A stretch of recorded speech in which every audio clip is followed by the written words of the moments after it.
हमारे साथ अभी बातचीत करने के लिए है कैसर खान जी, जो पूर्व कांग्रेस बिहार कमेटी के प्रदेश महासचिव हैं। आइए उनसे कुछ बात करते हैं। आप सबसे पहले आपका हल्ला बोल टीवी पे स्वागत है। बहुत बहुत धन्यवाद।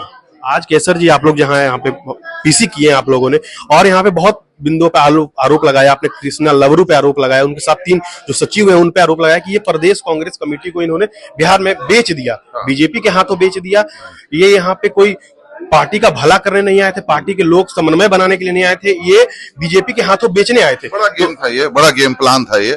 एक तो ये है कि पूरे बिहार प्रदेश कांग्रेस को इन्होंने सेल आउट कर दिया। दूसरी जो बहुत बड़ी साजिश है इन लोगों की कि पूरे के पूरे अल्पसंख्यक रिप्रेजेंटेशन को विद इन द कांग्रेस इन लोगों ने खत्म करने का काम किया।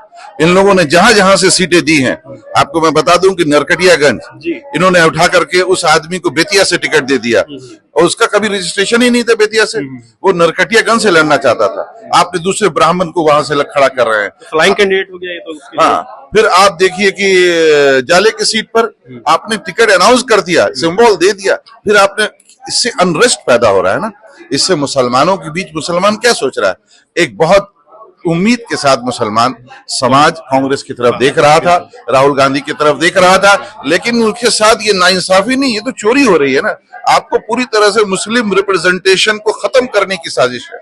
फारबिसगंज की सीट पर 1.25 लाख मुसलमान है, आपने ऐसे आदमी को टिकट देने का काम किया, मनोज विश्वास को, जो 1 हफ्ता पहले इस कांग्रेस पार्टी में ज्वाइन किया। प्रूफ के तौर पर उसकी सदस्यता भी दिखाई जा सकती है। क्या था भाई उसके अंदर? न ही इज फाइनेंशियली साउंड, न पॉलिटिकली साउंड है वहां का वो आदमी, लेकिन क्यों टिकट दिया गया? सिर्फ और सिर्फ मुस्लिम रिप्रेजेंटेशन को वहां से खत्म करने का काम किया। इसकी मिली भगत के कारण ये सब हो रहा है। देखिए जो पुराने कार्यकर्ता है उनको ना टिकट देके जो कोई किसी दूसरे जगह से आए, पूरे सिस्टम को बीजेपी के हाथों से बेच देंगे तो फिर क्या करेंगे? इसी तरह का काम करेंगे ना। ऐसा अनरेस्ट पैदा कर दो कि ये सारे जो महागठबंधन के वोटर्स हैं उनके बीच में पूरा अनरेस्ट पैदा कर दिया इन लोगों ने। मुसलमानों को देखा जाता है, मुसलमानों के बीच में ऐसा अनरेस्ट पैदा किया। क्या जवाब है इनके पास? मुस्लिम रिप्रेजेंटेशन का 10 टिकट जो इन्होंने दिया है सीमांचल से बाहर, सीमांचल की भी हालत खराब कर दी इन्होंने, जैसे तैसे तराही मचा दिया। आपने आबिदुर रहमान जो अररिया का सिटिंग एमएलए थे 2 बार के, उनको जो टिकट दिया है, उस बंदे को रोला के टिकट दिया। एक दिन पहले 19 तारीख को सिंबल उसको दिया। कस्बा के एमएलए को आपने रोला दिया, आपने रोला मारा, फिर आपने दूसरे के हवाले कर दिया। आपने किशनगंज के सीटिंग एमएलए को टिकट काट के दूसरे, अरे क्या था भाई? ये सर्वे भी इनका एक बहुत बड़ा स्कैम है। सर्वे कि पटना सिटी के कैंडिडेट का 2 दिन में उसके फेवर में सर्वे आ गया। ये कैसा सर्वे है भाई? राजन जी के नाम पर सर्वे था वहां पर। तो ये सारी चीजें जो हुई है, ये बहुत ही एक गेम प्लान था कांग्रेस के खिलाफ और माइनॉरिटीज के खिलाफ। पूरा ये गेम प्लान था। ये कहा माना जाता है कि मुसलमान समाज के जो लोग हैं वो कांग्रेस के प्रति, उन लोगों को लगता है कि हमारा भला यही लोग करेंगे, क्योंकि विपक्षी जो दल है वो तो उसके खिलाफ है।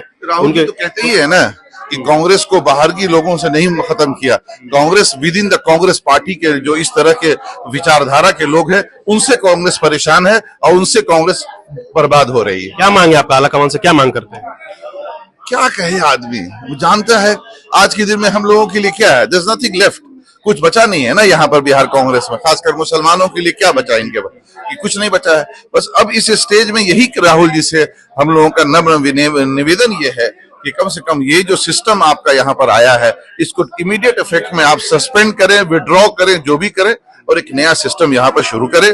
कम से कम 2-3 कार्यकारी अध्यक्ष बनाए जो एक सुचारू रूप से, एक बहुत बड़ा चैलेंज है ये बिहार इलेक्शन। कुछ दिन बस शुरुआत हुई है आज से, ये इसको थोड़ा सा ऑन ए सीरियस नोट इसको टेकअप करें। बहुत बहुत धन्यवाद आपका।